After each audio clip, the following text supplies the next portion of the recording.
Welcome, ladies and gentlemen, back for another episode of the Covering All Topics podcast with your host, me, Bryce Rankowitz, and AJ. Can't make a main except for this weekend, Cat and Zero. Hey, everyone. Just a little dig at the keyboard warriors out there, right? Yeah, well, I did get dead last, so they still have some ammunition. Well, ladies and gentlemen, today's episode is brought to you by LimeAway. Pick it up at your local retailer. Use promo code Supercross with mentioning Covering All Topics, and you get 20% off. No, but so obviously the big story for us, at least this week, is we missed our episode last week, and a lot of that had to do with the Limegate thing, and we'll get into the whole recap of that whole scenario. I know that's on everybody's mind. It's a big topic. And it made a lot of noise with the riders, a lot of noise with the fans, put a lot of heat on Feld and the Supercross program. So certainly this season continues to deliver some twists, some turns. Again, we missed last week's episode because really we were dealing with the Limegate scenario. And then we'll get into the recap of this week, which was another great race. First time we see the 250 East.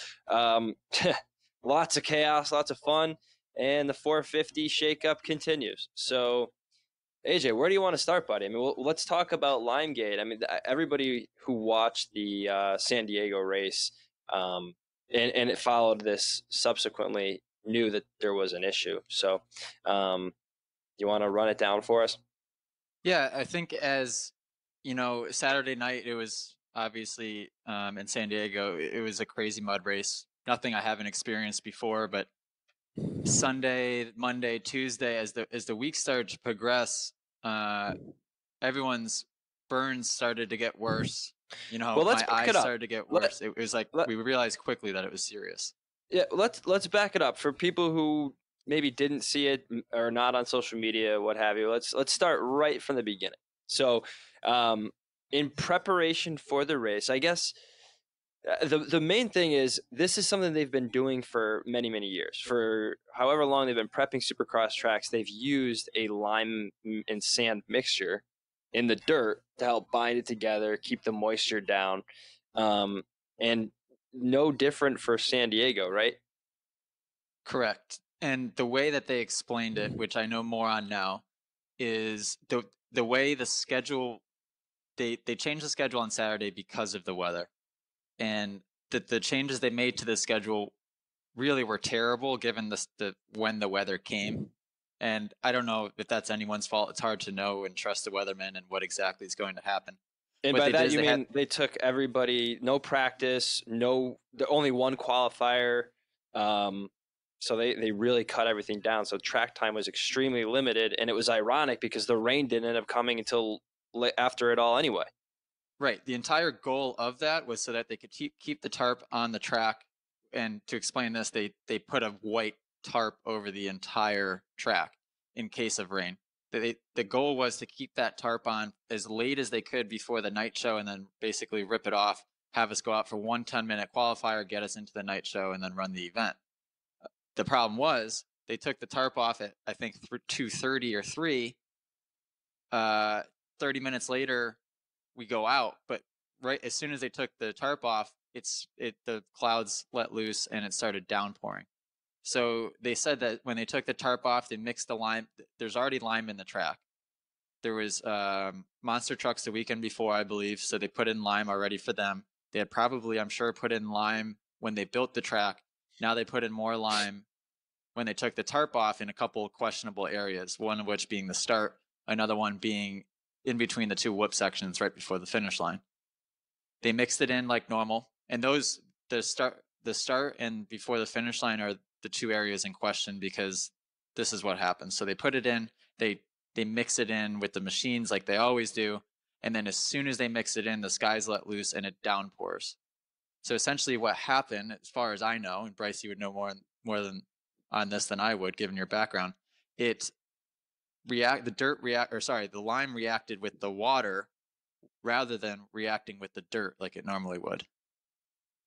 Right. So I think it's important to convey to people that we were playing catch up on all of this with Feld Right. as it was developing. So when you and I would have recorded a podcast, we had Tyler Bowers was going to come on last week, but everybody ended up getting wrapped up. We were talking with Tyler Bowers like as this was all developing. What was that? Monday night, Tuesday night, Yeah.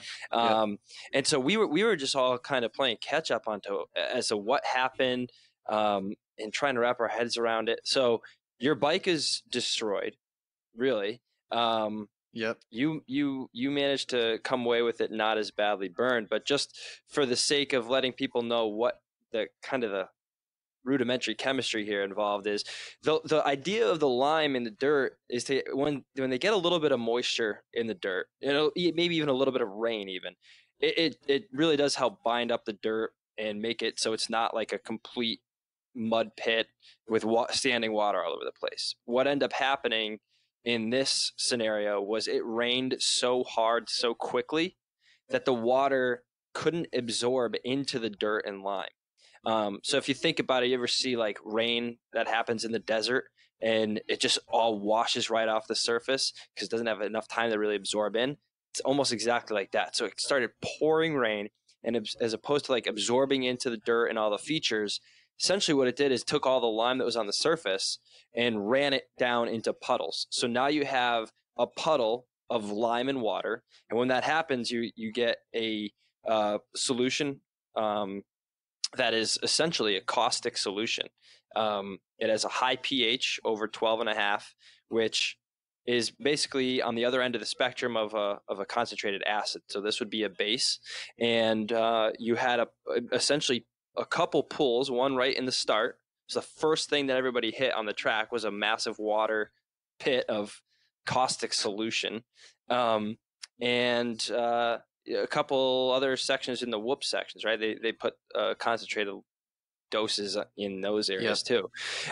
So what ends up happening is everybody rides through these puddles that now have a super high pH. So if you think about like any alkaline battery, you don't want to get that stuff on your skin, right? This is almost the same scenario. So you have a high alkaline, high pH solution. Think of like bleach is on the same kind of pH spectrum. So once it gets onto metal in particular, but also your skin, it could start reacting. And that's exactly what happened in this scenario. Nobody knew it going in. Everybody just rode through that puddle of essentially caustic solution, got it all over their bikes, got it all over their bodies. And while it sat on everybody's skin, it started reacting. And then you'd see guys that have really bad burns in their inner legs and their abdomens, in some sensitive areas. And that's because wherever you're chafing or even rubbing slightly on the bike, you get little micro lacerations in your skin, just a little abrasions that this solution could seep in and really do some damage underneath like the first protective layers of the skin. So that's why you see guys like Vince Freeze and even Tyler Bowers, they had pretty bad burns, and Ken Roxon as well. So that's kind of what went on. Not to mention getting it in your eyes, which is what I struggled with. Right, the eyes, of course. Yeah, so I mean, it didn't even, everybody wears goggles, right? But it doesn't take a lot of either mist or splashes to get underneath the goggles, or even if you're in the process of taking off gear. I think that's what a lot of people missed out on. If you're pressure washing your bike, if you're taking off goggles, if you're taking off helmets, and you get whatever this dirt and caustic solution is, it's essentially like getting acid in your eye. And so you didn't even really have to be on the track. Even if you're pressure washing a bike afterward and you splash some of that stuff in your eye, it could do just as much, if not more damage. So in particular, your scenario, you had either you were on the track, so you either got mist in your eye or actual water or whatever the case may be. So that was my extremely. goggles never came off either. I mean, when I put up that post, so I went to the eye doctor mostly as a precaution. I had eye irritation, but in any other situation, if I didn't have everyone telling me to go to the eye doctor, I probably wouldn't have. And when I showed up, they put a pH strip on my eye. The pH level in my eye was 13 or 13.5, which is about double what it was supposed to be. And they all started scrambling, and they're washing my eyes out for about an hour. It was pretty terrible. But also, scary and, no pun intended, eye-opening. I mean, so what I did is I put up the post just to let everyone know, and I had riders like Kyle Chisholm, Barsha came up to me this weekend. There was a whole bunch of riders texting me, messaging me on Instagram, asking about it, and now they're all going to go see an eye doctor as well, just to be safe. Because as far as anything on your body goes, the skin and all that, yeah, it's acute reactions. It sucks, it's painful, but long term, I don't think there's anything you have to worry about. But for your eyes, it can certainly cause permanent damage. So that was a little bit scary. Yeah, definitely. So the other big issue was the bikes. And if anybody saw any of the pictures of the bikes, I mean, what's calcium hydroxide is the chemical that ended up wreaking all the havoc on everybody. But it just ate every uncoated surface on every motorcycle on that track. It didn't matter if you lined up for half a lap or you rode the heat LCQ and the 20-minute main. It didn't matter if that water got on your bike got eaten. And so it just corroded every metal surface that wasn't coated. So frames, wheels, hubs, brake calipers, levers, if it got into electrical connections. I mean, anybody who saw the pictures would know just by looking at it. These bikes went from, some of them only had a few hours on it racing, 5 rounds at that point, Right. to looking like they were stored outside without a tarp for 10 years. So that was a major concern, especially for guys like you and other privateers who don't have like the big financial backing and resources that some of the big teams have to either replace the bike or frame it, polish it out, replace every part on it, whatever the case may be. But I mean, this turned into such a humongous deal. And so, right. And even a lot of the teams are leasing parts, are leasing these forks. So, now they have forks that have been leased from Showa and they're responsible for, so they're going to owe Showa a big bill. I mean, it's definitely a problem, and I'll get more into that when we start talking about. We have a lot to talk about. So we have a lot to talk about. And I don't want to get too deep in the mud here, no pun intended. But this is something that a lot of people are interested in, and we do have a lot of information about the Limegate and what was done. And the ironic part, which is I know we both find super frustrating, is we kind of danced around this all last week.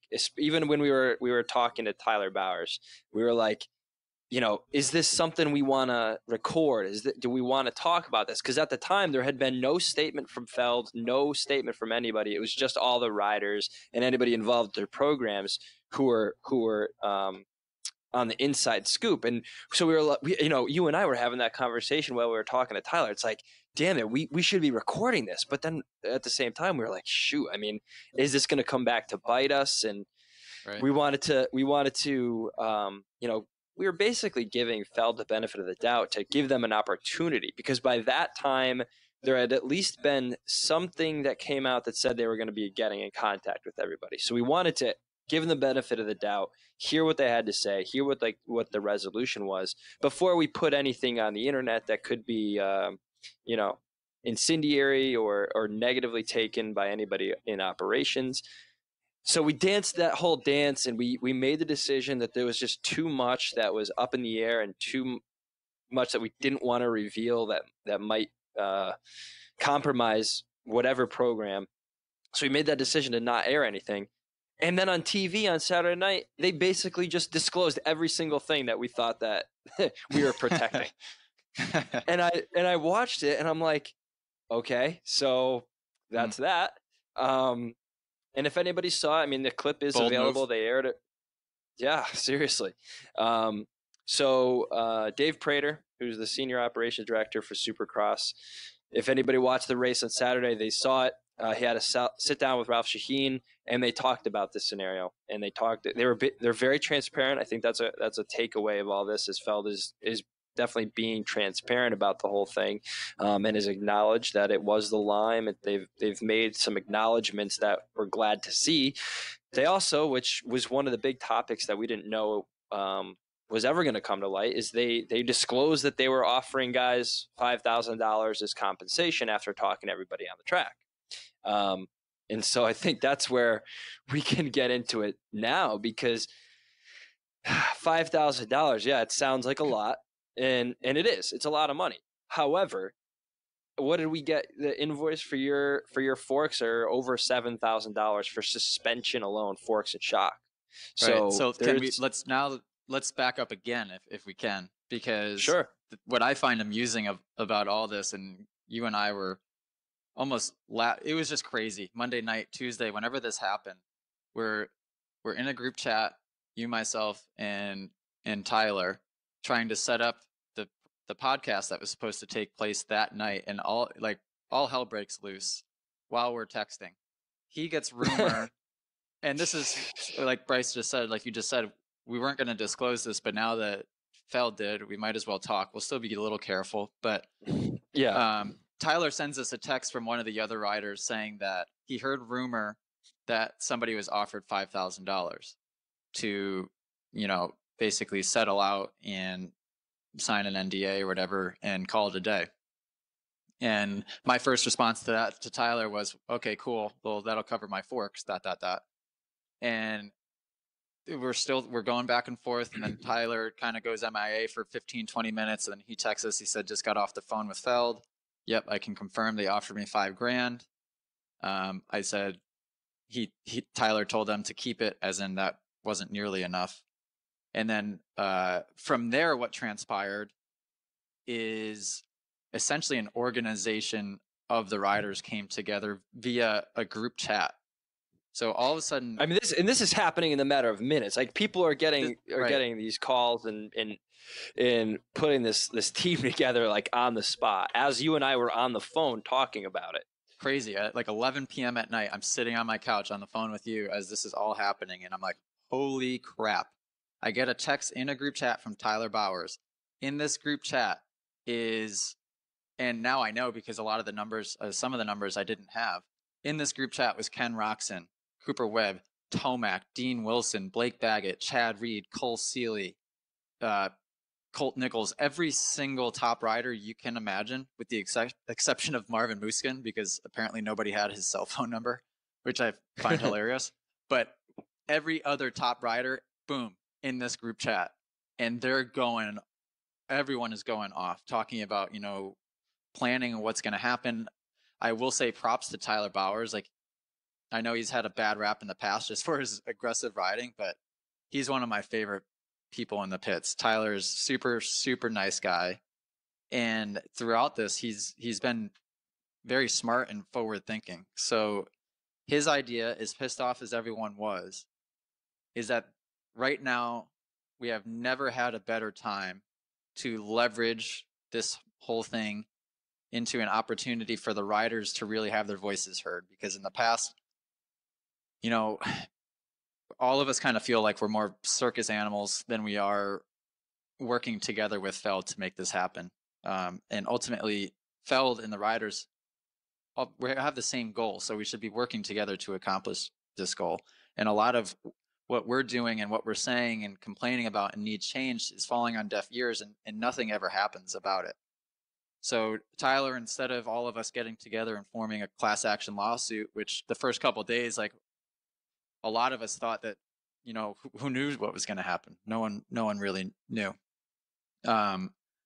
We decided that the best route would be to organize something so that we could sit down with Feld, with all of these riders, have a meeting and work things out. And hopefully in the future, we could, maybe have insurance for the riders, or at least, delegate a rider, have a liaison so that there's communication when things need to happen, if a track change needs to happen, et cetera, et cetera. I think a lot of people, especially from the outside looking in, don't realize the extent of that.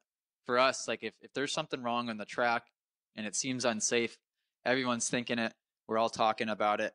Most of the time, nothing will ever happen, because, we tell Dirtworks or we tell somebody, and it kind of gets swiped under the rug, and nothing ever happens. And this is we're risking our lives. Things need to be safe, and a lot of times these are minor changes. So this was crazy. I mean, this is happening on Monday and Tuesday. We didn't do the podcast because for obvious reasons. Not to mention myself and Tyler are probably on the phone with everyone and their brother about all this stuff. And it was pretty insane, and it was intense. Here comes now Saturday morning. What we did is all of us in that group chat arranged a meeting with Feld Saturday morning at 9 a.m. in a room at the stadium in Minneapolis. So none of us, everyone in that group chat committed to going. Ultimately, who knew who was going to actually show up? So I was a little nervous walking in. I'm sure Tyler, kind of being the leader of the group, so to speak, was a little nervous as well. We get in there 9 o'clock and had a decent turnout of riders. I mean, it was, to just name a few, of course, Tyler was there, myself, Alex Ray, Kyle Chisholm, Vince Freese, Chad Reed was there, which was awesome. Cooper Webb showed up, which was cool. And then as far as team managers, Roger DeCoster showed up, which I think was huge. And Tony Alessi showed up, manager of Moto Concepts team, which was big as well. And it got intense. And honestly, I think Tyler did a great job. He stood up and opened up the meeting and spoke in front of everybody. I could tell he was nervous, but he was speaking well, and he was getting the point across. I found myself talking equally as much, if not more, than Tyler, which was freaking me out, because every time I would go to talk and I'm in the middle of my sentence, I look around and Roger DeCoster's staring at me and Chad Reed's looking at me, and I'm like, oh man, why am I talking right now?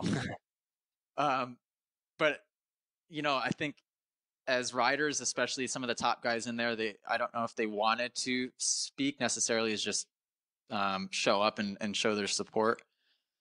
So I know maybe some of them didn't want to hear it coming from me, but all the points I had were valid, and it was crazy. It was super, super intense.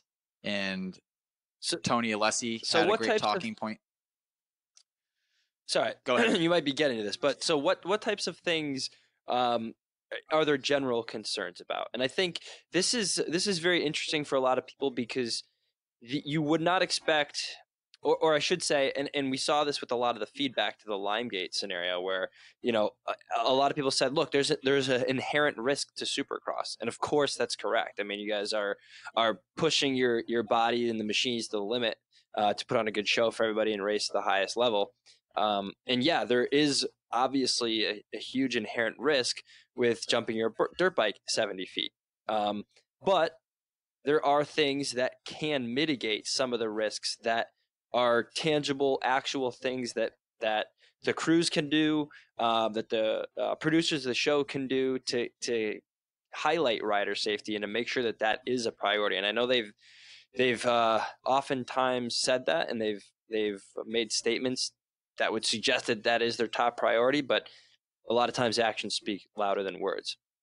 Right. And so the meeting opened up with, of course, we spoke about the Lime situation as far as the damages it caused. There was still a lot of people in that room that didn't know how it was going to play out as far as that goes. So you and I had spoken about it together. We had spoken to lawyers. So we knew we had spoken to Feld. I had a phone call with Feld prior to this meeting. You and I knew that each rider or team or whoever individually would have to go to Feld and let them know what your damages are, and ultimately they're going to have to cover it. But every rider's situation is different. So at the beginning of the meeting, Tony Alessi spoke up, and he was saying, he was the one I was talking about, their team leases Showa forks. So he's saying, this isn't just riders that are affected, this is teams as well, as I'm responsible for those forks. We're going to have a big bill from that. Tevin Tapia stood up and just spoke on the fact that the $5,000 isn't nearly enough to replace his bike.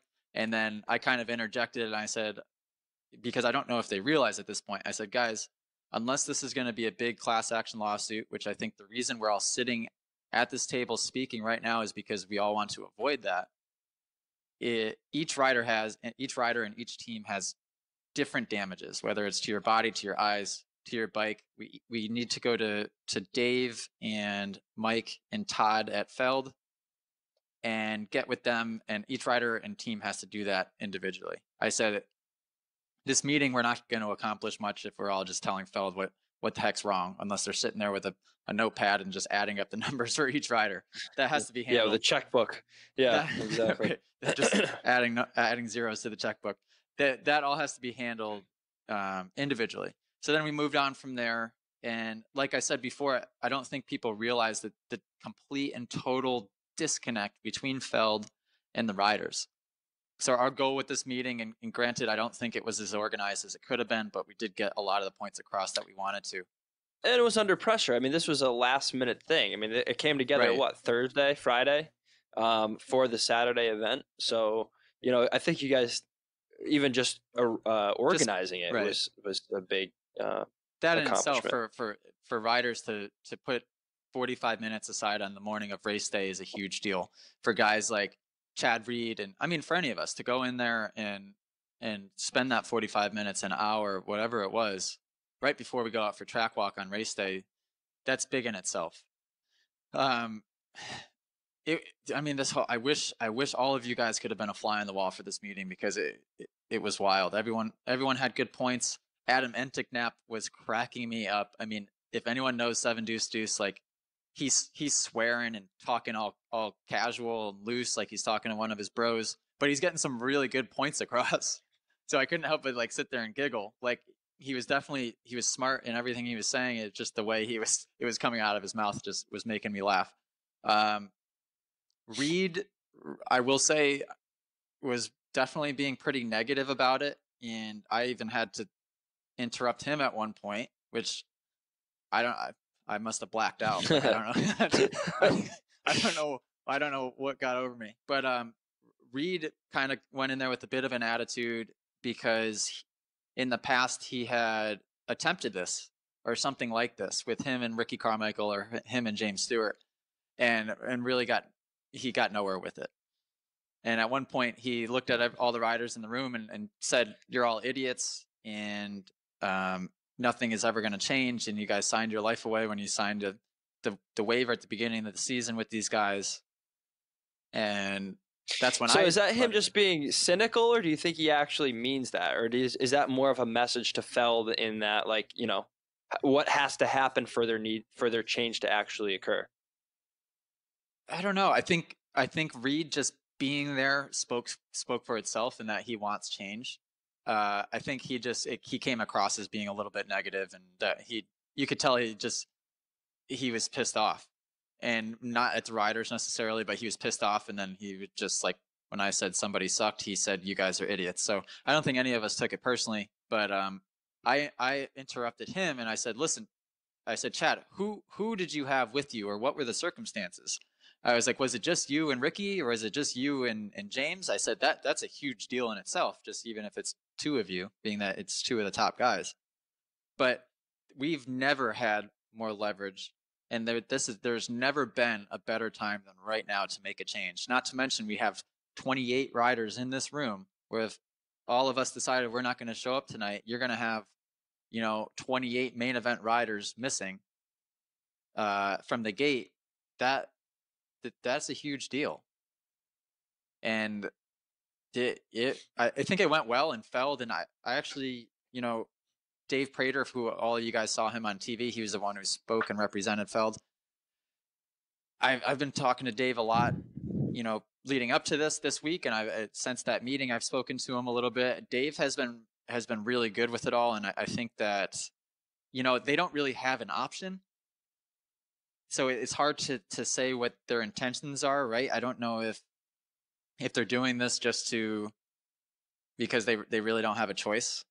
They're going to do everything they possibly can to avoid a lawsuit. So they sort of have to, but at the same time, it did seem like they were working with us and willing to work with us in the future. So right before I got on this phone call, the group chat was going off again, and everyone's asking for the West Coast guys like Nichols and Cianciarulo. They were asking how the meeting went because they weren't there, and everyone's just supporting it. We have another meeting next Saturday. So hopefully the goal for this would be to have a weekly meeting so that we can just stay up to date on what questions, concerns, comments, just so that we can be a team and work together on this. In the past, like, yeah, we have a riders meeting, but all our riders meeting was in the past was the AMA guy getting up there and, giving us the spiel of don't jump on Red Cross, this and that and the other thing. The same, like, no one's listening because we've all been to a million of them. Where in other sports, big sports like MotoGP and I'm sure MXGP, all this stuff, these riders are working, they're having true rider meetings with the promoters to work together to make sure everything is right. So, I mean, moving forward, I guess that's the ultimate goal, but we'll see how things transpire. And it's crazy. All of it's crazy. The fact that I was even in that meeting with all of these people, like looking around and seeing Roger DeCoster and all of this. Also, before I let you go ahead, I know I'm rambling a lot here. I think one of Reed's main concerns, and the reason he was being so negative about it, is that in the past, teams haven't been on board. And if anything, the teams might have even more power than the individual riders do.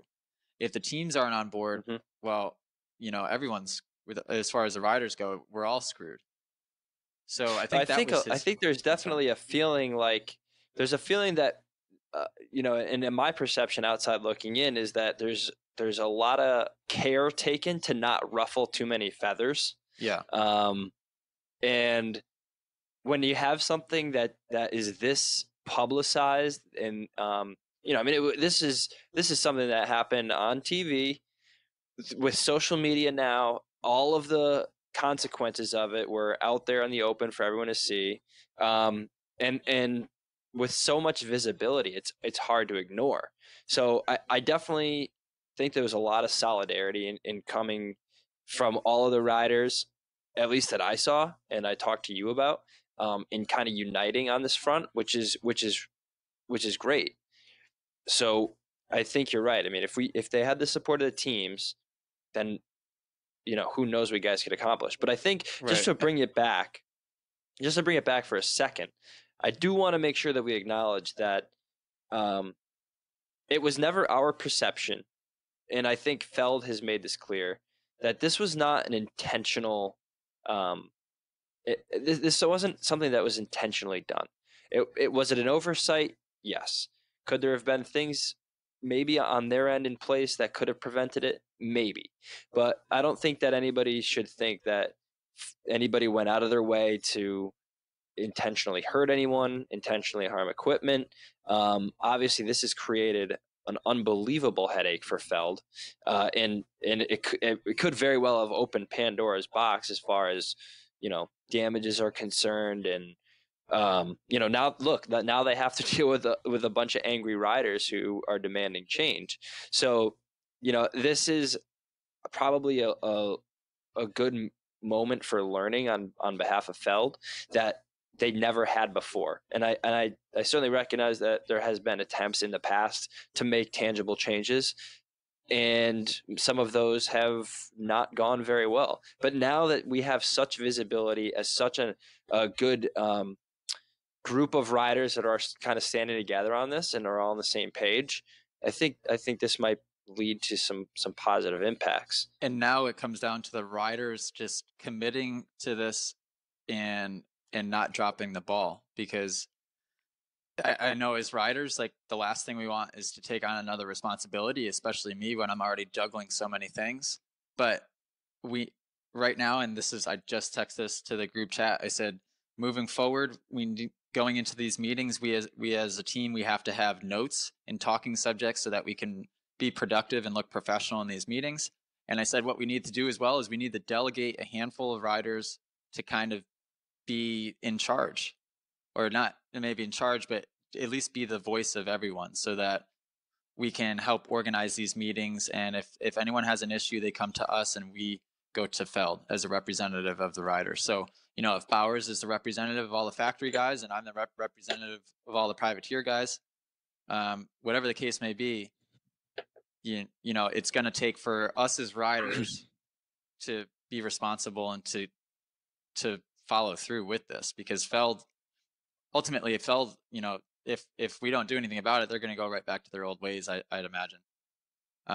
With the exception of, they said they suspended the use of lime for now. So I don't know what that means. I mean, and this is one thing I said in the meeting as well. All it would take is somebody out there with a little pH thing and testing the level of the dirt, or if there were standing water, just dip the thing in there, and you would quickly realize, like, oh wait, we have a problem here. Yeah, I mean, what would they do at that point, though? Well, they have to do something. I mean, I think they go race, or else that's like serious negligence. That's like, okay, we know this is going to cause harm. Let's just drop the gate anyway. That'd be even worse. Right. Yeah, that would put a great deal of accountability on them to make some more proactive decisions on what they were going to do. I do agree with you there. So this is all far from over. I mean, we'll keep you guys updated, and I think it'll all lead to good things. Like you said, they didn't do it on purpose, but at the same time, it did cause a heck of a lot of damage. It could have caused permanent damage to my eyes or somebody else's eyes if it hadn't been caught in time. But we'll see. I mean, that brings me to my next point, if we're ready to move on, but maybe not. As far as the line being suspended, whatever they used this weekend, the track was pretty darn good. And for Minneapolis, it was far less rutted than it has been the last 2 or 3 years, or last 2 years. So yeah, I wonder what the line substitute was. I don't know. Yeah, that's a good question. But just real quick, bringing it back to the damages, because everybody sees the surface level stuff, right? The injuries, the eyes, and obviously the bikes. But in talking with you and even in our discussions with Feld, there's a lot of unseen costs here. So big opportunity costs, and some stuff that we can't even really quantify, let alone try and get compensated for. Like, here's a for instance. I think one of your friends said this when they said the $5,000. Like, Ken Roxon, who's in a championship hunt, was off his bike for how many days afterward?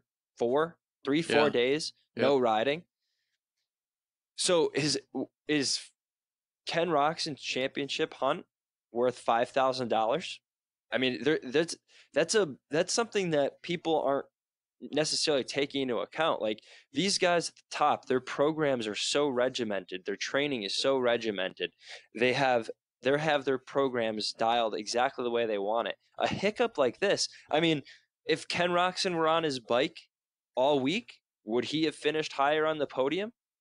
Who knows? I mean, but something like that is so hard to quantify and qualify how much toll it took on their program.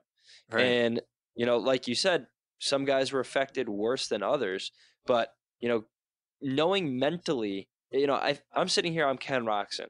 I'm thinking about, I'm off my bike, I'm in pain, my equipment, all these things are running through my head. What does that do to my mental state going into this past Saturday, lining up, like knowing that I've missed days, knowing that I'm dealing with some issues? That is a cost. There is a cost there, and it isn't necessarily just financial. You can't just write a check for it. But Ken Roxon at the end of the season finishes 1 or 2 points off of the first place championship. You gotta wonder. You just have to wonder. If that didn't happen in San Diego, could things have been different? And time will tell. We'll see how it all shakes out at the end of the season. But that's one of the most unfortunate pieces to this puzzle is the consequences that had may yet to have been to be seen, and it's a difficult thing to go back. I think that Feld knows. Feld, I mean, Feld would not go and offer $5,000 to every single rider that showed up that day if this was a small deal. I think Feld, obviously, with their lawyers, and that they know that this is a not good situation, and they're definitely sweating it. So, man, I mean, for them, they'd be extremely, extremely lucky if no lawsuit at all comes from this at all. I know from the group chat that I'm in, I don't think anybody's planning to go on that route, but who knows if there's an individual rider out there that's going to it's going to take that up. And no fault for that, like, to them if they do. Because I think everybody would certainly understand. Like, look, a lot of these programs are on such a tight budget, and they have whatever allotment for the year, and you take a guy's bike out like that, and that's often something that they account for at the end of the season is selling the bike for X amount of money. So they kind of build that in, and I mean these bikes are worthless. They're at least significantly less value. Exactly. Yeah. I'm in that situation. I bought my own bike. So at the end of the year, I sell it, try to get my money back. Kyle Chisholm made a good point in the meeting. He said, I don't own this bike now, but the team at the end of the season, as part of my pay, they give me the bike. They give me my race bike. And he goes, I'm going to be getting a race bike that's not going to be worth crap. So Right. Everyone's situation is different. And there's damages ranging from probably 10,000 to God knows what. I mean, even for me, as close to stock as my bike is, you're talking $4,500, or I think it was $4,600 in forks. By the end of it, the invoice for my bike was $17,000. And that's just bike and parts, not any labor or time assembling it and dialing it and building it. That's just parts and everything that. And I'm on one of the most stock bikes out there. Yeah, so think of a guy like Tyler Bowers who's on a darn good bike. I mean, you're let's say you could just double that number. And that's before you get to doctor bills or anything even like that. So we'll see. I mean, we'll be in communication this week with Feld, so we'll see how how on top of it they are with that and how willing they are to fork over these checks. But yeah, I don't think they have a choice. What specifically was discussed as far as other changes that the riders like to see? And as a fan from the outside, I think people were very well aware of the nets that they tried to introduce, and people kind of laughed at that. And it ended up causing a couple problems last year. People were getting caught in the nets, and or nets would break and then delay practice, delay qualifying. Mm-hmm. I'm not sure if any races got delayed, but that was like a safety effort, and I don't know if that was ever called for, but it certainly didn't seem like it was necessary, nor did it seem like it helped much. Well, the nets were helpful because you could then, what they did prior to the nets is if they wanted to put in a 180 turn somewhere that was close to the edge of the stadium where there's a risk of somebody flying off the berm and into the crowd, they would have to make that one of those stupid flat turns, or one that's basically flat, which no one likes. So the nets did provide to where you could put a bull turn in that situation, which a bull turn is going to make for better racing. So that would be the benefit there. The meeting, this being the first one, and we were limited on time, we didn't really go too in depth on certain things. I know we talked about just track changes and communication with Dirtworks and Feld on day of or weekend of the race when things need to be changed. One other thing we spoke about is when there are changes, the riders need to know. Phoenix was a good example. Is there was a rhythm section that had a roller leading into it. Next thing you know, for the last time qualifying session of the day, they turned the roller into a takeoff. So instead of going roll triple, we had to start doubling in, and it changes the entire rhythm lane. You know what I mean? So that's extremely dangerous to go out there. Not to mention we only have 8 minutes or 10 minutes to now hit that at speed, and no one knows what they're coming around to. So that's something that there has to be communication there. Yeah, that's wild. That's something I never understood, how they can make track changes and it never get to a rider. And that's super common. That's not a once in a season type of scenario. That happens all the time. Right. Which is totally unacceptable. So that was basically what the meeting was about, is that there has to be communication between us, and a lot of that is on the riders too. So like I said, we have to organize so that there are a couple of us that are in charge and in communication. So when there is a problem, there isn't 15 different people going up to Feld and telling them what they want. It's the 1 or 2 representatives going up and explaining what the issue is. And then on Feld's end, they have to communicate with us when there's a track change, something like that. When we go up to them and we say that this needs to be changed, Feld and Dirtworks needs to listen. I think that Dirtworks has been guilty in the past of being super hard-headed in their way or the highway, and they do a great job of building tracks. But listen, nobody knows how to build a better track or what a better track should ride like than us, the people that are actually out there riding it.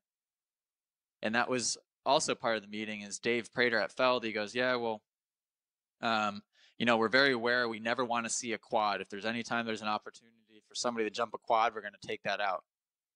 And that's when I spoke up again. I said, Dave, I think that's where the confusion is. So you tie in a quad to something that's dangerous. I don't look at that as the danger. When do you see a guy getting hurt trying to jump a massive quad? It's very rare. The only guys jumping the quads is going to be like James Stewart, somebody crazy like that has the skill set to be doing it. Let those 1 or 2 guys jump the quad.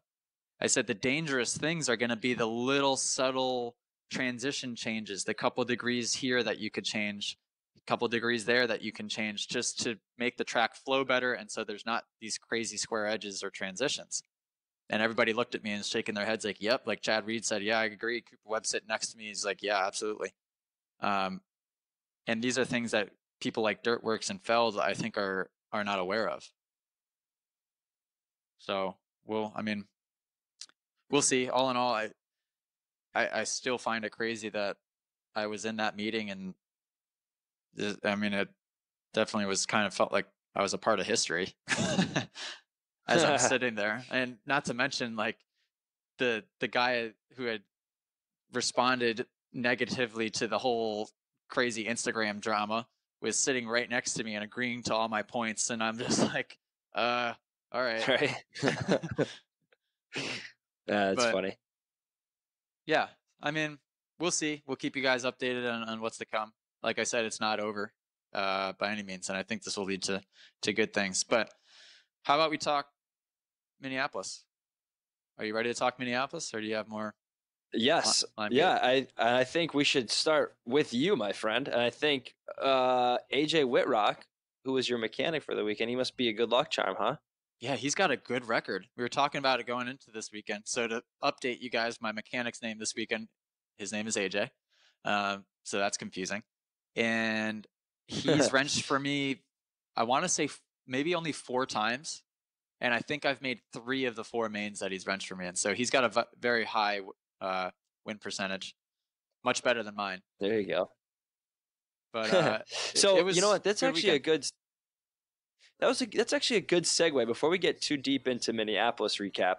And I saw this float around on social media, and I don't remember who it was in response to, but people genuinely are not aware that privateers might not even have a mechanic at all. And I think it was a prime example. Tevin Tapia a couple weeks ago went live with Dave Drakes on Instagram, and he was talking about like how tiring it was to be staging the bike by himself and sitting there holding the bike and not having a mechanic for that round. So I think there's a misconception out there that if you're a pro Supercross rider, you have a legit mechanic every week. He takes care of everything, and all you have to do is show up to the gate and ride your dirt bike. And that's just not the case. No, well, think of how much added expense that is to try to fly a mechanic out to each round and pay a mechanic for each race. And that's the situation that I'm in. You could almost, you're doubling your travel budget and then some because you're paying them. So for a guy like me, I'm extremely lucky because the Collective Experience offers a program where interns are coming in, and at the very least, every weekend I have the intern. And 2 weeks in a row. So San Diego and the weekend before that, I can't even remember. I have such a bad memory. I had the intern wrenching for me. So any bike work, like dropping the oil, air filter, I was doing just to be safe because I wanted to do it, even though that's not safe because I don't know what I'm doing. They were taking me to the line. They were washing the bike. They were doing all that type of stuff, the busy work, so to speak, and then kind of being that guy next to me on the line, which is nice to have, setting the whole shot device, little things like that. With that being said, every rider, has a different personality. They mesh well with certain people, and you want that certain personality or that certain personality or that type on the line with you. So for me, I don't react well to somebody yelling in my ear like, F yeah, go get him. Like, yeah. Like for me, all that does is shut me down even more. All I need is like pat on the back, knuckles, and like make them work for it. Something easy, like, and walk away. And I think AJ and my mechanic Jeremiah, who I wish could be at the races more with me, Jason at SGB, who wrenched for me at the first 3 rounds. Those guys know how I tick, and it's more important than I can even explain to you guys, having them by my side. Like AJ setting the whole shot device and then saying a couple things in my ear. He knows what I want to hear before I go out. That's what gets me motivated. Not to mention every lap you come by and you see somebody and you're familiar with holding that pit board, and it makes you want to do well for them. You know what I mean? And that's taking nothing away from the interns, because the interns freaking worked their butt off, got thrown to the wolves.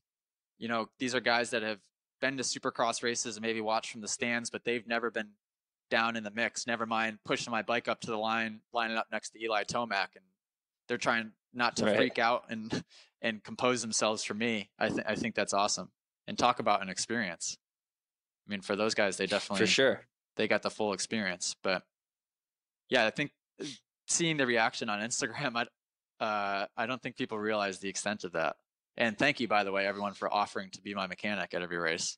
Obviously, that's very hard for me to coordinate logistically, and I do have the help, whether it's from a trained mechanic or from the interns. But I appreciate what felt like hundreds of messages for people saying I could be here, I could be there. So that was cool. But what I have these notes written down here. Speaking of which, let's start at the beginning, because we were gonna talk Saturday, but as far as my weekend goes, I want to talk press, because I know we talked about this in the future, as far as the advantages of press and all that. And the one day I ride it, look what happens. I know. And I think that's a perfect place to start. So for those of you who don't know, we've talked about this before, and our gripe with not everyone having the opportunity to ride press day, which is essentially an entire race day ahead of the actual race on Saturday. So you had the opportunity to ride press day this week, and that translated to about 45 minutes to an hour of track time on Friday. Yeah, a lot. I would say more track time than I had all day Saturday. And we're riding the whole track minus the whoop section. So it was like cheating, really. And obviously it paid off. I rode a lot more confident on Saturday. It's crazy. Wish I could do it every weekend. Right. And just to reiterate for people who haven't heard the previous episodes, press day is a privilege that is not offered to everybody. So it's something that you've worked towards and been proactive in communicating with the organizers at Feld to be a part of.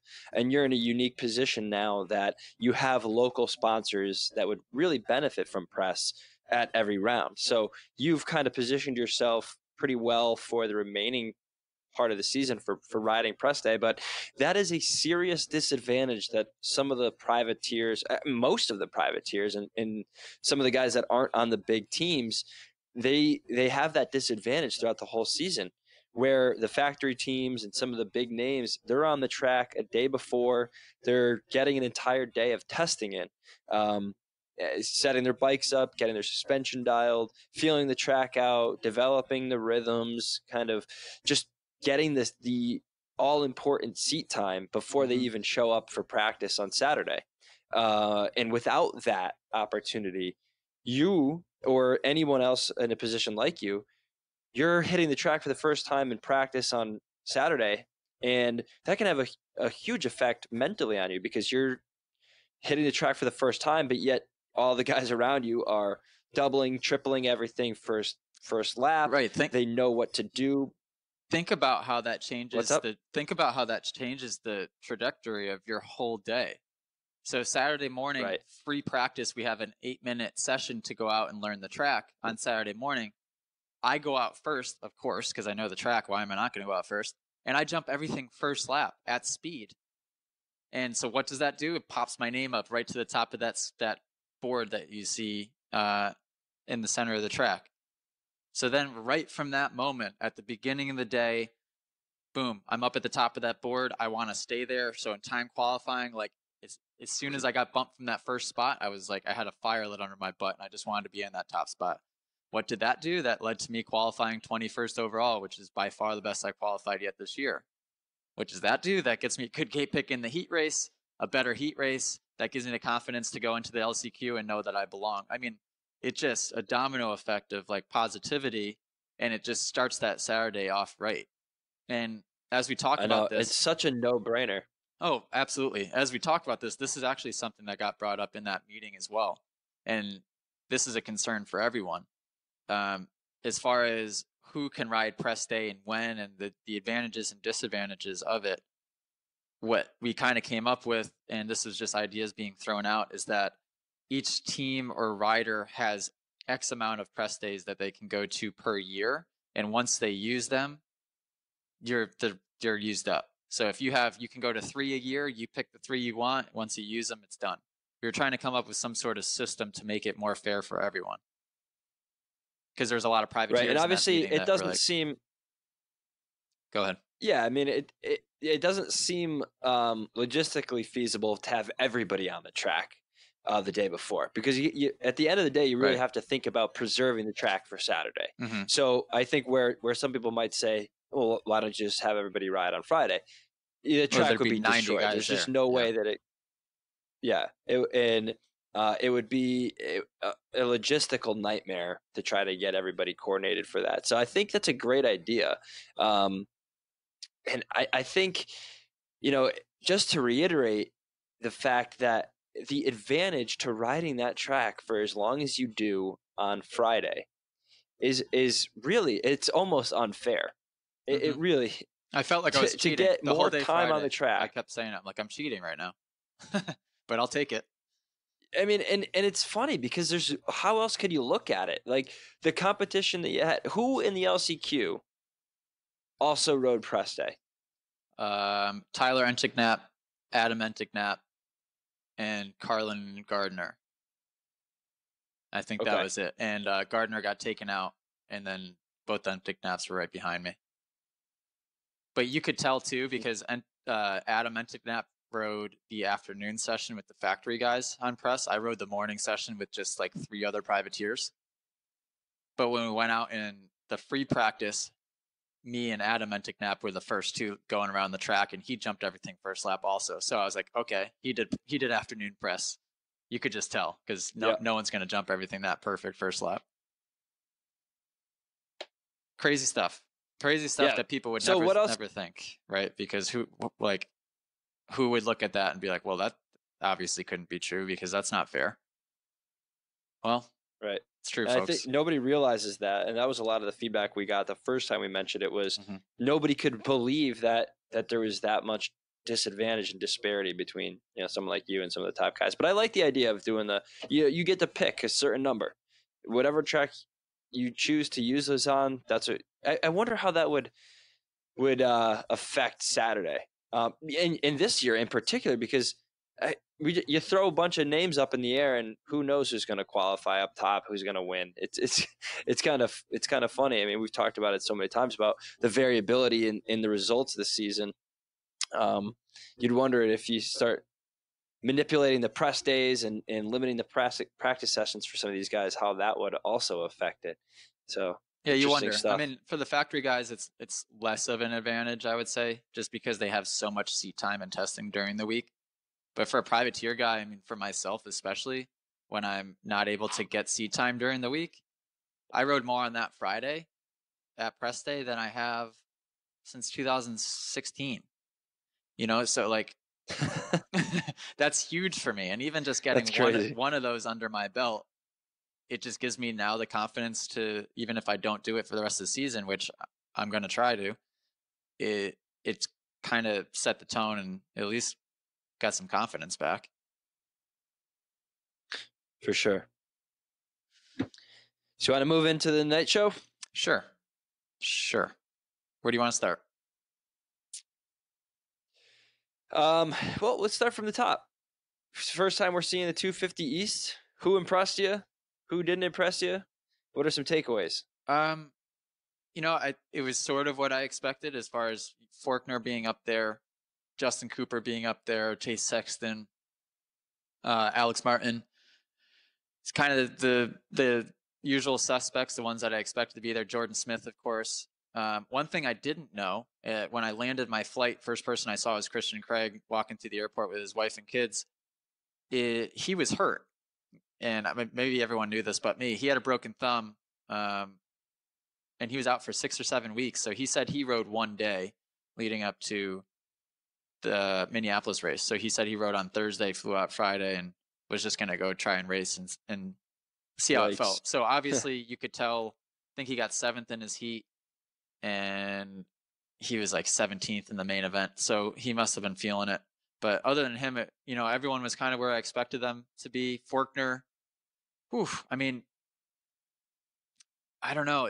I think this class is going to be hard to predict because everyone's going to be saying Forkner now, but he's like on the verge of scary fast. And it's reminding me a little bit of where Cianciarulo is as far as maybe that slight overconfidence that could bite him, because you see him in time qualifying, and anytime his name gets bumped off the top of the board, it was almost like he was in desperation to get it back up there, and he would do anything it takes. So I noticed that also. It's a good and a bad thing. I mean, in the heat race and in the main event, he got the starts, rode the first 3 or 4 laps like a bat out of hell, and got that gap, and then managed it extremely well. So if he could continue to do that, then he's going to be tough to beat. But chances are he's going to be in situations where he doesn't want to be, and it's all going to boil down to how he reacts to those situations. Just like Cianciarulo, the races that he's gotten out front, he's managed and won them. But the races that one thing happened and he finds himself in an unfavorable position, that would lead to more mistakes. And I could see Forkner possibly being the same way. So we'll see. So everything was kind of going as planned, or as expected, I should say, for the 250s, up until the LCQ. And the LCQ was just pandemonium. So probably one of the most entertaining LCQs I've ever seen. Oh my God. And if anybody out there hasn't watched it or skipped over it, fast forwarded it, go watch it. It was a race that it was super entertaining. What the heck happened out there? Everybody just started to panic, and that's what it was. And I mean, that desperation led to some pretty ridiculous mistakes. Some could have been pretty costly. Riders off the track, riders over the bars, riders taking people out and themselves out, and it was just chaos. Yeah, in my notes I wrote 250 LCQ / inexperience and panic. So that's what it was. I mean, you saw these guys, they're not bad riders. They're all really, really good riders, but you put them in a situation kind of desperation in a sense. And for sure. I mean, you can see 4 guys make it to the main. Yep. And I think the 250, like compare that 250 LCQ to my 450 LCQ and look at the difference as far as like composure, where the top 4 in my LCQ were cool, calm, and collected, even though we were nervous as heck, I'm sure. I at least can speak for myself and say that I was, and wanted to move forward just to give myself that cushion. We were riding smart and within our means, where the 250 class, for some reason, you would have thought that was a 1-lap sprint, because everyone in that class wanted to make their move on the first lap, and they were willing to risk it all to do so. So, oh my God. Yeah. Well, even Ricky and Ralph, they both had mentioned, and Ricky, I think, nailed it when he said, look, these guys got to understand, like, you don't have to make all the moves on the first lap. You have, it's limited time, but you got to have that patience. And I think that comes with experience. And look, it's the first race for them this season.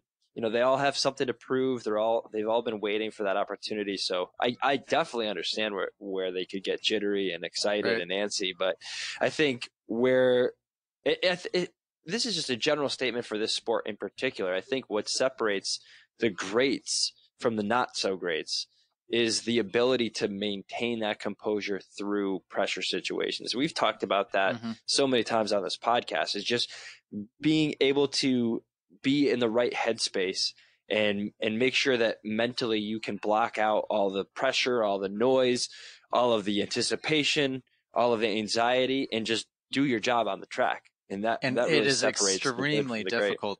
It's extremely difficult to do. Again, I can speak for myself. When I'll just give you even a quick walkthrough of my LCQ. I got sort of a bad start, but I quickly made a couple decisions in the first 3 corners, whether it was just me being smart or just luck.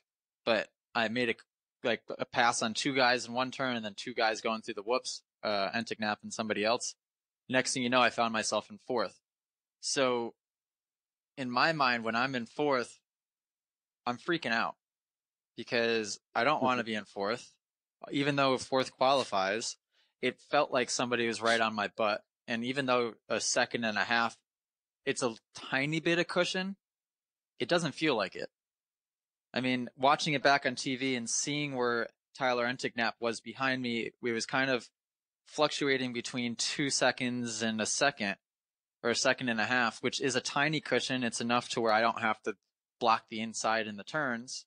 But, you know, at the same time, it's enough to where if I make one tiny mistake, he's going by. And I don't like being in that spot. So, gosh, I had to close my eyes.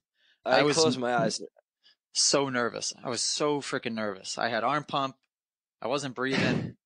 I felt like I wasn't riding that well. Watching it back on TV, like I did look decent. I mean, I was making, like, my feet weren't great, but other than that, like I looked pretty good. It's just a scary spot to be in because I wanted to move forward so bad, but I didn't want to get taken out or to take myself out in the process of moving forward. So, you know, I just had to really pick my spots, and I think watching it back, I couldn't have done it any better. When Daniel Herline got passed in the whoops, I had a good run through the whoops as well. So I just kind of dove to the inside. We did make contact, but it was like very little contact. The way he jumped out of the rut was more so like him being like, holy crap, he didn't expect me there. It wasn't like me just slamming him out of the rut like it looked like. It looked, I mean, and you could see you guys bump a little bit, but it certainly didn't look like you went into him. And not because I'm in your corner, just it didn't look like there was anything there to be upset about on anybody's part. No, it was a pretty good pass. Yeah, it was good. It was a good pass, and it was good timing on my part because he had just gotten past, and I just wanted to make the swoop, get by him. Once I got in the third, again, like the urgency was still there, but it did take some pressure off. As soon as I passed for third, I was like, oh, okay, I can breathe. And then I think I was the fastest guy on the track at that point, so I wanted to get by Brennan and the KTM in front of me. And actually the pass I made on him was pretty good too. Everyone was going outside before that rhythm section because the inside rut was getting a little gnarly, and I just committed to the inside and couldn't have hit it any more perfect and went right by him. Once I got in a second, I knew I was fine. So, but yeah, I mean, going back to the 250 guys, and a lot of them too maybe have never made a main event, or have only made 1 or 2.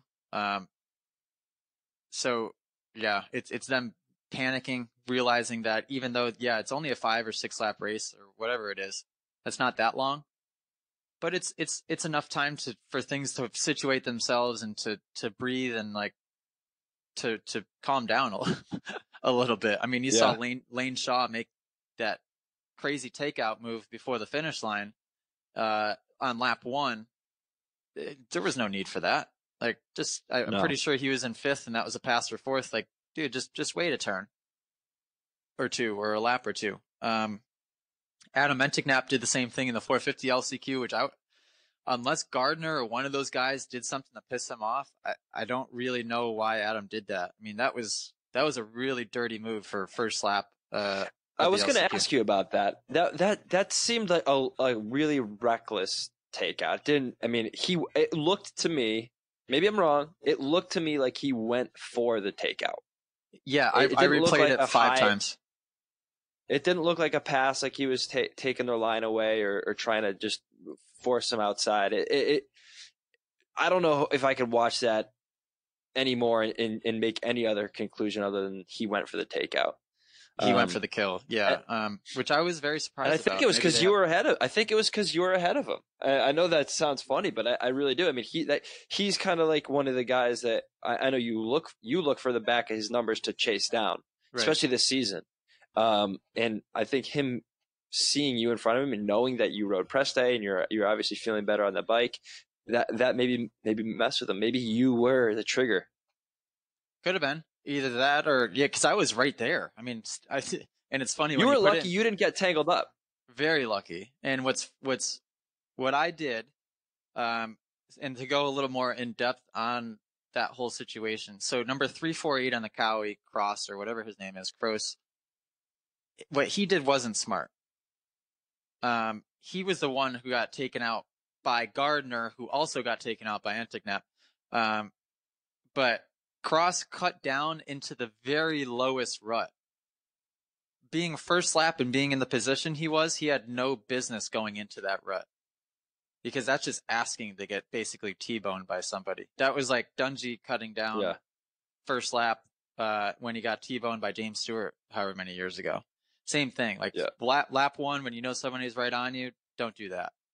And what I did is I used those guys cutting down as my barrier, as my blockade, so I could just ride the high line all the way around the turn. And what I did in that turn every lap is exactly that. I would situate whoever it was, their front tire just on the inside of me when I knew they were locked into a rut, and I would just ride outside of them. So if somebody came in to do something dirty like that, I would have had clear track space on the outside to go around them. Like if you watch it in slow-mo, and I was doing it the other laps too, which it's pretty hysterical because no one would ever do this normally. I'm just going around the turn standing up with both feet on the pegs. Like I wasn't sitting down. I wasn't putting my foot out. I was just railing the top part of the berm, both feet on the pegs, standing up, like super casual. But it was just kind of part of my defense, because that was one of maybe 2 turns on the track where you could really make a pass happen, and it would have been an aggressive one. So I was just aware of that and knew where to put myself to avoid it. But yeah, Entignap, I don't know. I'd be curious to ask him about it. Like what his thought process was there, because he's an experienced guy, I mean, not typically a dirty rider either. Well, and let's also not discount the fact that it's the LCQ. It's your last chance to get in. So I mean, you damn well should be riding aggressively, and it's your last chance to make the main. So I don't fault him too much for it, but I think there's ways to approach it better, some better than others. But I want to bring it back to you for a second, because what do you think happened this weekend? I think everybody in your corner has been waiting to see you ride the way you rode in that LCQ, the way we know you're capable of riding. So like, you had some track time on Friday. We've already been over that, and obviously that helped. Do you think that was the key, or do you think something else clicked? Well, I think that's what caused the click. The only difference, I didn't get faster overnight. I didn't get faster in a week. So what does that tell you? That tells you that it's mental.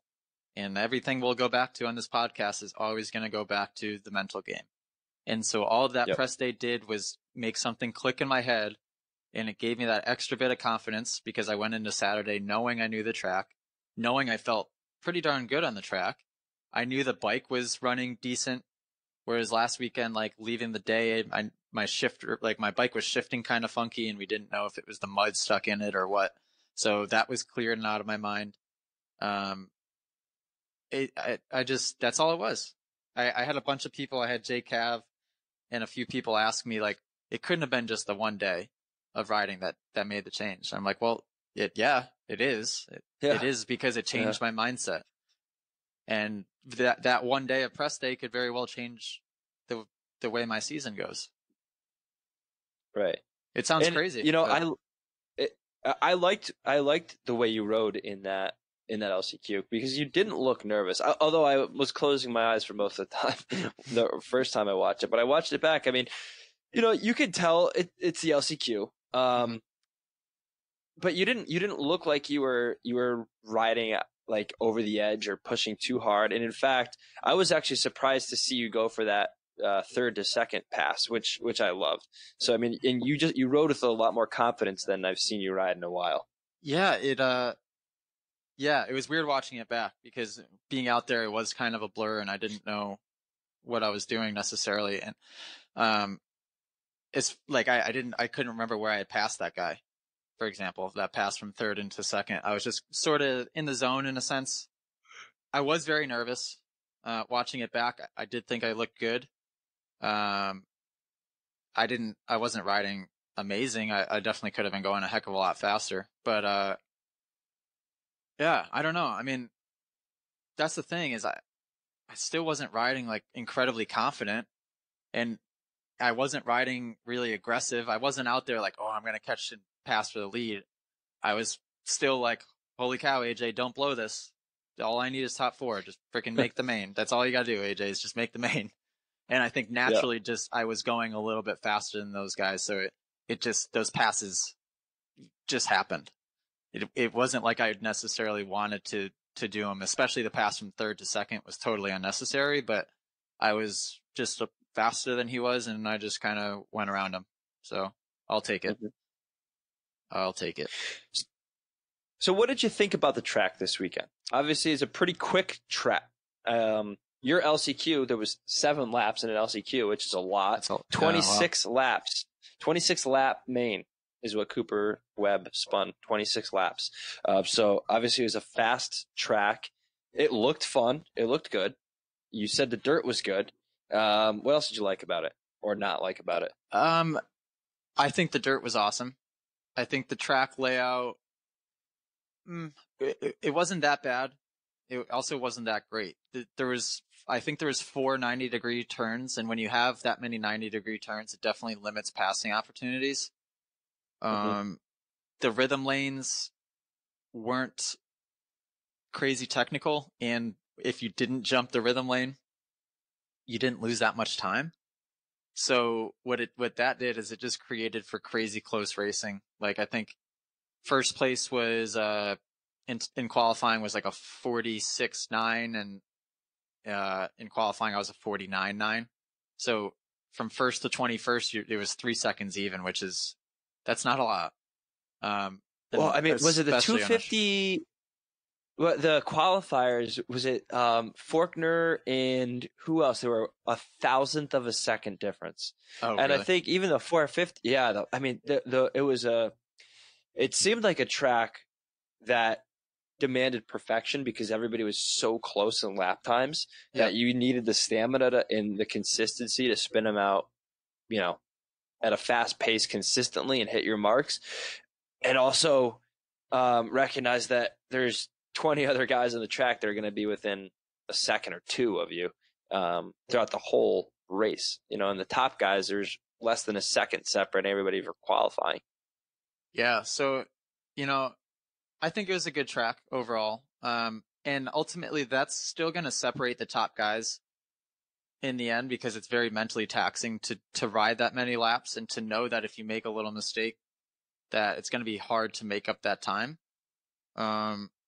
Also, for a guy like Tomac, who basically him and I were dead last off the start, it was probably a bit harder for him than normal to make his way through the pack because of that.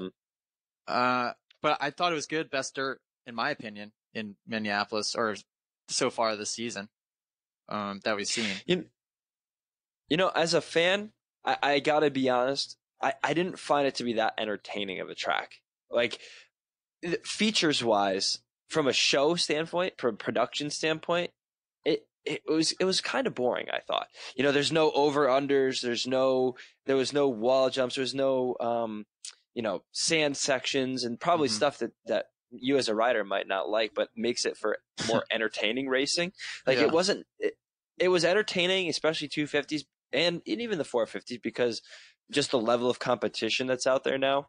But I don't know. Do you follow what I'm saying? Like it wasn't like an unbelievably entertaining track. Yeah, it and wasn't the rhythms weren't big and gnarly either. The rhythms were like, especially the way I was doing both of them, is they were more technical than anything. So it's hard for the fan to appreciate that. Like after the finish, you would turn left and wheelie in before jumping off.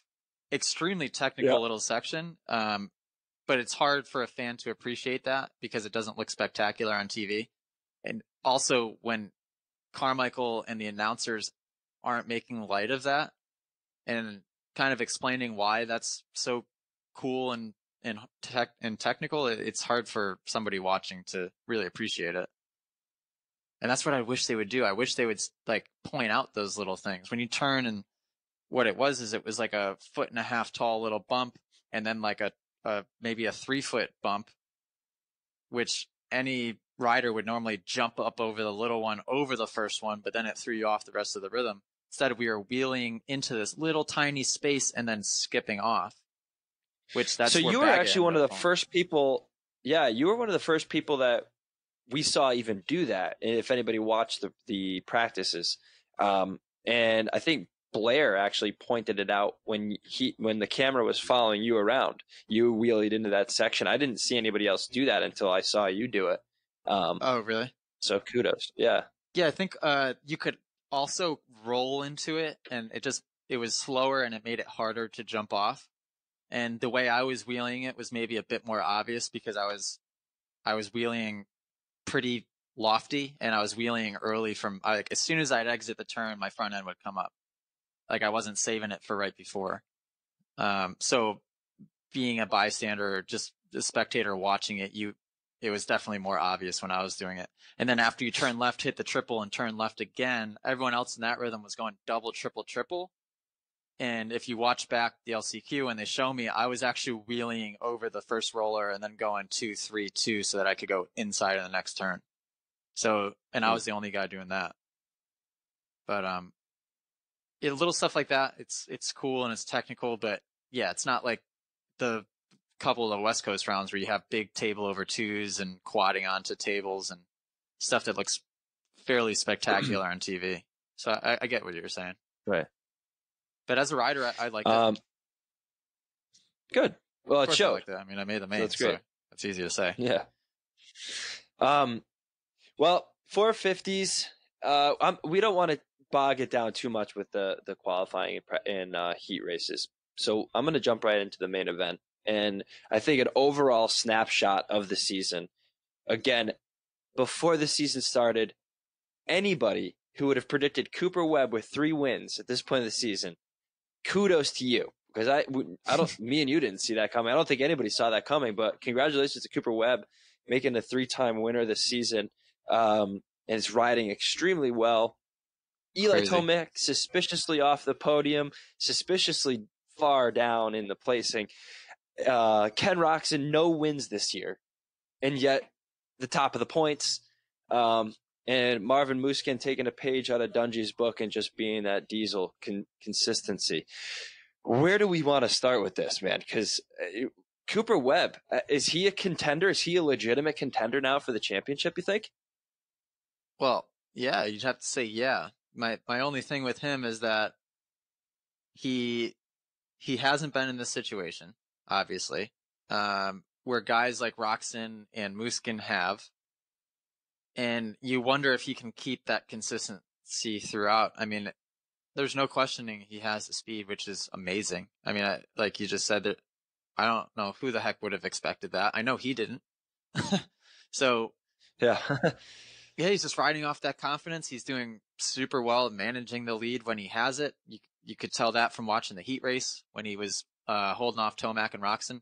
I mean, he's killing it. But there's still a lot of season left.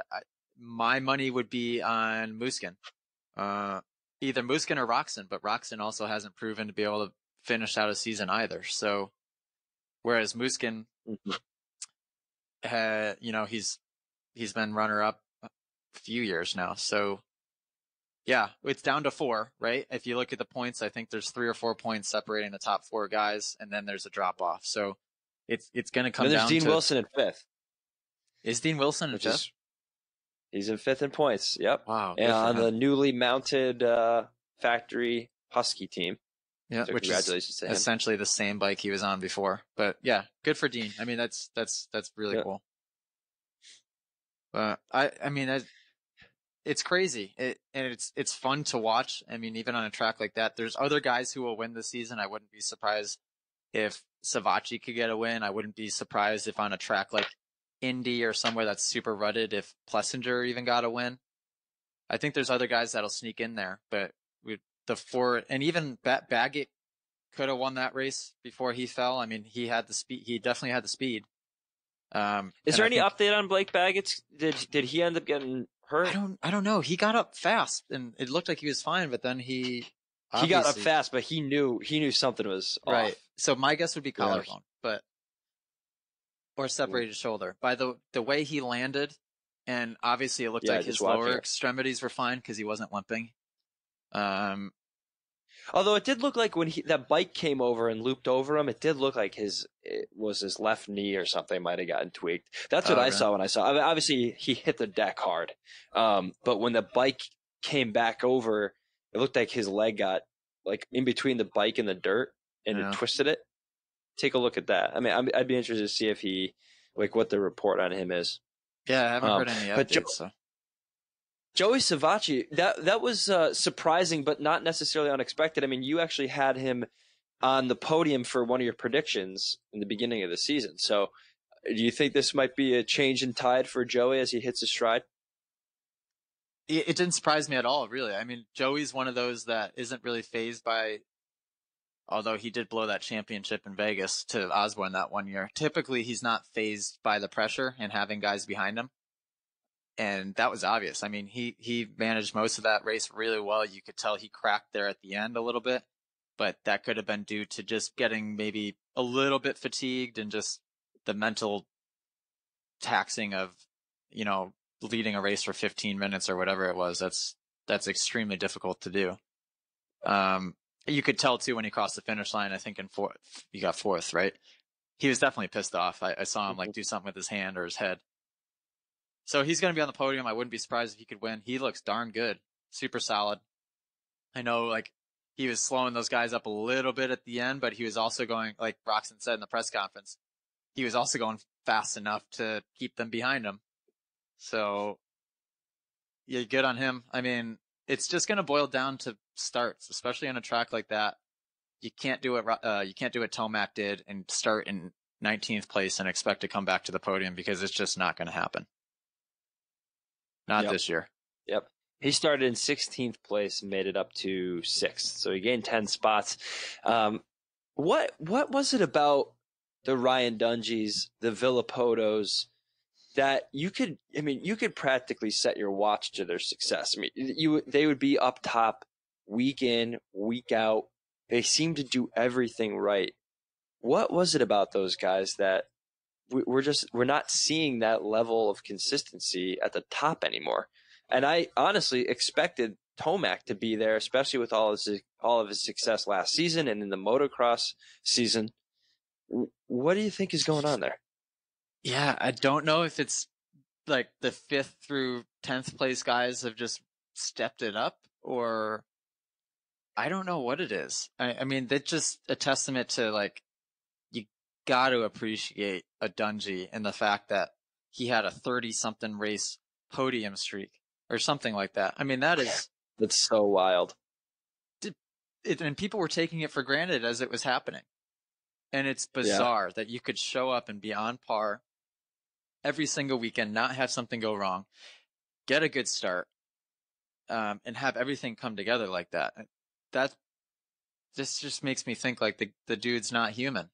I mean, does Ryan Dungey have any flaws, by the way? I'm really wondering that, and now, and congratulations to him and everybody who's involved in the St. Jude's program, raising money for St. Jude's. And that really is the brainchild of Ryan Dungey. And it's like, damn it, this kid is handsome. He's rich. He's a phenomenal rider. He's a Hall of Famer, future Hall of Famer. He's got a heart of gold. He's an angel on earth. I want to know I had that conversation with somebody this weekend because he walked by me and shook my hand and said hi, all super nice, and just looked perfect, his hair's all done. And I'm like, I look over at whoever's next to me. I'm like, is there anything wrong with him? There's got to be something. Seriously, there's got to be something wrong with him. We got to figure it out because that's frustrating. I mean, how is he so perfect? I don't know. And that's the only reason anyone dislikes him or disliked him when he raced is because he was perfect, and then people don't like that. But no one's perfect. There's got to be something wrong. Let's make that. We got to figure it out. I guess we would have to talk to Lindsay and Yeah, see what's going on there. man. But no, so Ken Roxon is the red plate holder right now. And I want to bring it back to the beginning part of this conversation with the whole Limegate scandal is he's off the bike. I'm not sure. I wasn't following as closely Cooper Webb this past week. I know Kenny was off the bike for a lot longer than he was expecting as a result of that. You gotta wonder if he had the seat time that he wanted, if that stuff wasn't playing with him mentally. Does he take the top step of the podium on Saturday night? It's one of those things we'll never know the answer to, but certainly it's got to be in the back of Kenny's mind. Yeah, and watching it didn't seem like that was really a factor, but like you said, I mean, who knows? He very easily could have won that main if he had gotten around Sivaji in a timely manner. He just listening to that the post race press conference, you could tell that he didn't want to make a stupid pass in a place that could have been questionable and caused him to go down or make a mistake and get past. That's what was hard about that track is there were few passing opportunities, and in the places that there were opportunities to pass, you would have had to have gotten pretty aggressive. So he was sort of left in a situation where he had to wait for whoever was in front of him to make a mistake before he could counter on that. But I think he's managing the championship perfectly. He hasn't won a race yet, and he's leading by 1 point. So he's just, as long as even if he keeps doing what he's doing now, it's going to eventually get him a win. But I think he's going to have those races and those days where he's feeling super on, and he's going to go for it and make it happen.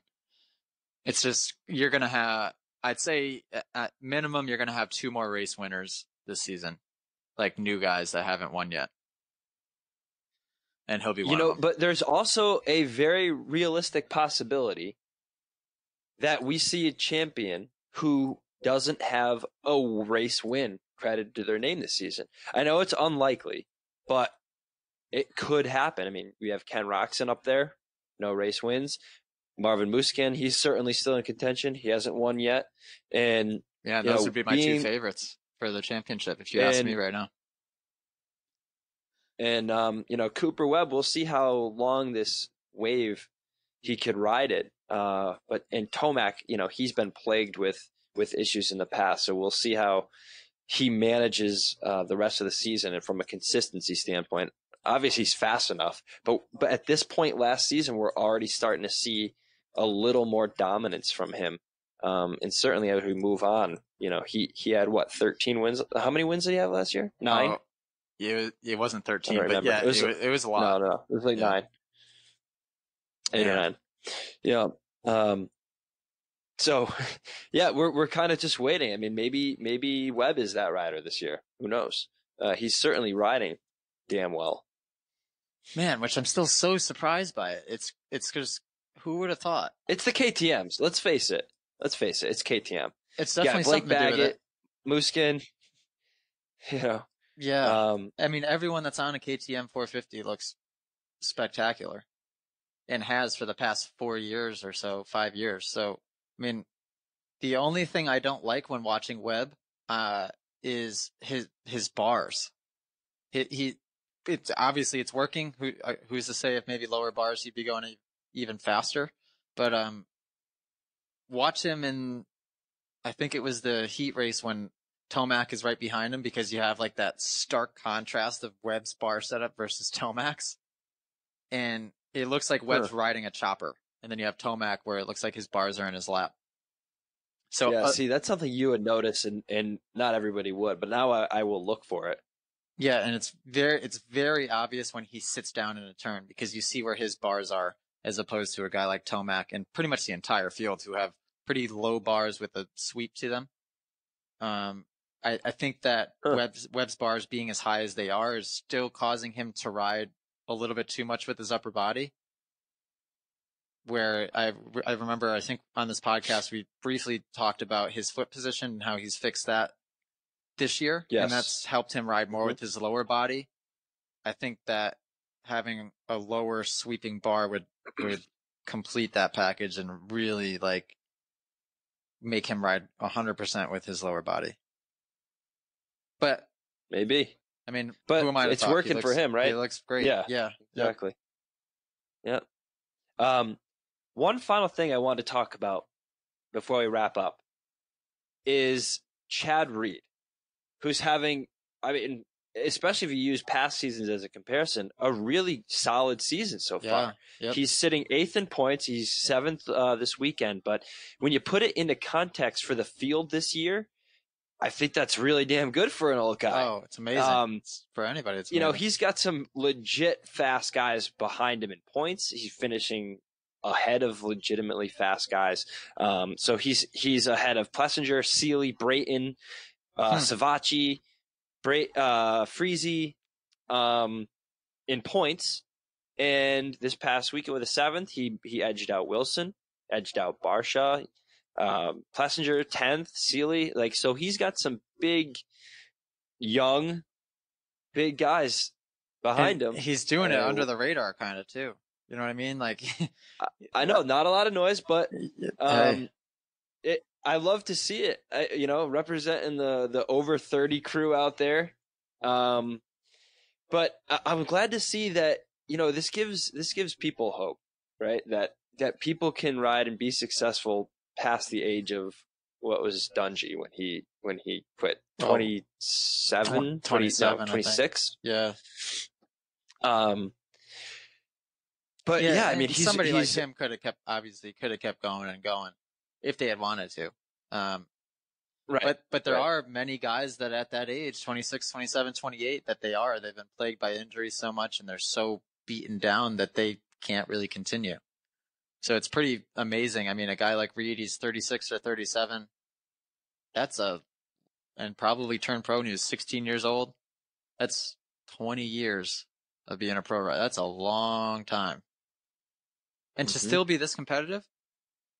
Like, he had a couple years where he struggled. He holds his own big time. Holy cow. I mean, and I think when we start seeing some East Coast rounds with some bigger whoops, I wouldn't be surprised to see him up and fighting for top 5s and close to the podium. And a guy like Reed, that'd be awesome if he took a win. Oh yeah. Oh, the crowd. I mean, I remember last year in Vegas when he was leading the heat race. Pretty sure he did like a knack over the finish line, or he did something cool. The crowd was going insane. Like if he won a race, there'd be a riot. Yeah, there's no question he is a fan favorite. I mean, anytime you could hear the fans roar on TV for a rider, like you know that the stadium is just lit. But and Brayton proved that you could do it last year in Daytona, so there's definitely hope. And even Brayton's been riding well this season, so man, the old guys, they still got some gas in the tank. Yeah, how old is Brayton? He's close too, isn't he? Yeah, he's got to be 32, 33. Yeah, and he's never in the conversation with the old guys for some reason.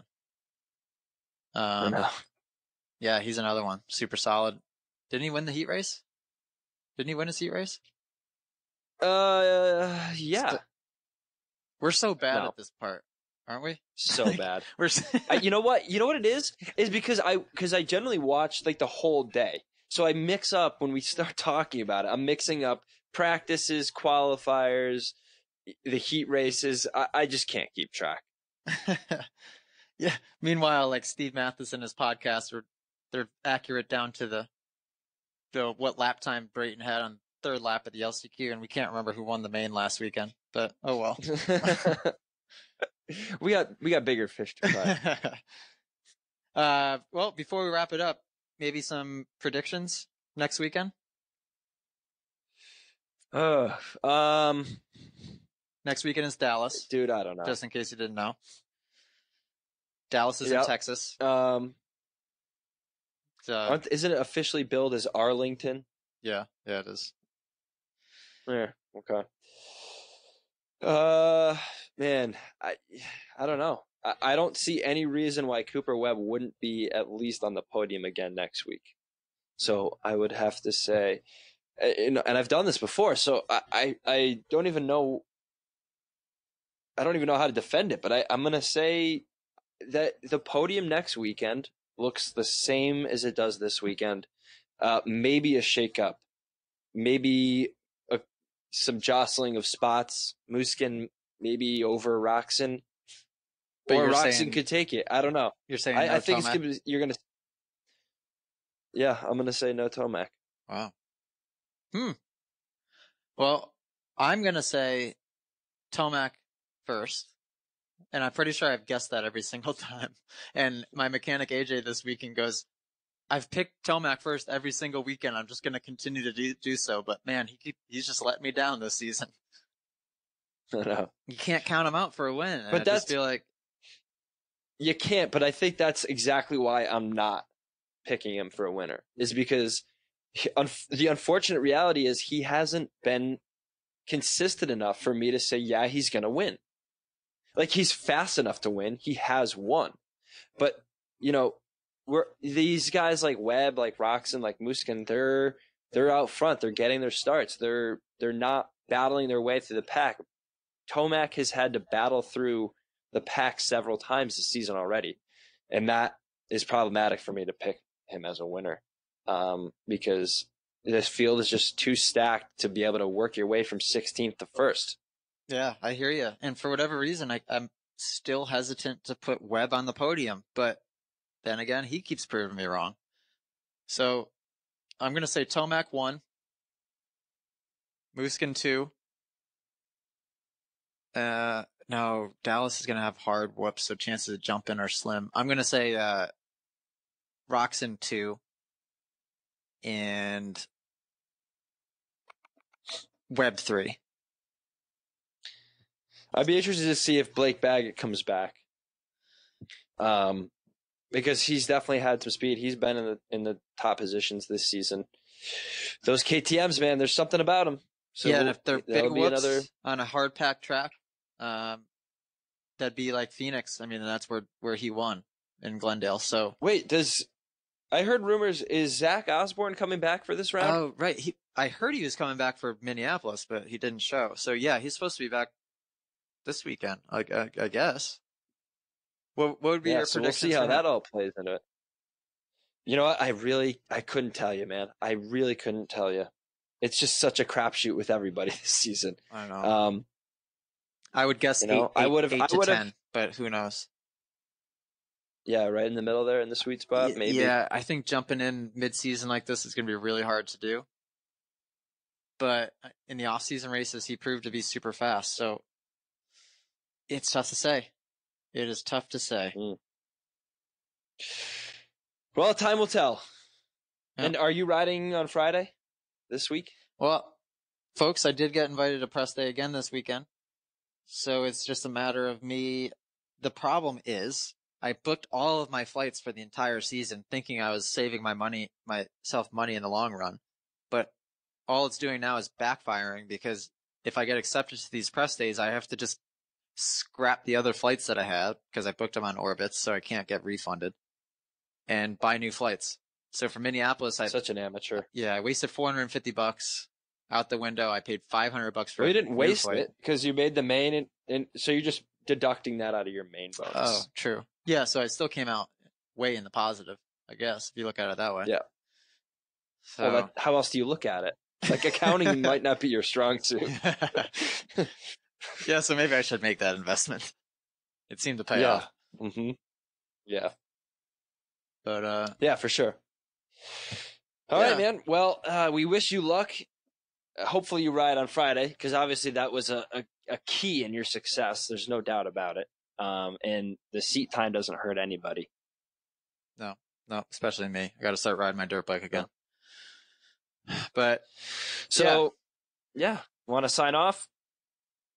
Sure. Be sure to subscribe, whether it's on Podbean. And hey, are we going to put out this crowdfunding thing anytime soon, or what? Yes, we are. I know the last couple weeks actually, we encountered some obstacles that we were not prepared for, so it did set us back. But yes, that is going to be the plan. So keep an eye out for that, everybody. And we still have the Maxis giveaway to do, which we got to loop back on. yeah, we have some catching up to do. Yeah, we'll be back on track now. We're still not settled with Feld, so we have that to contend with. Yeah. So there's a lot going on for sure.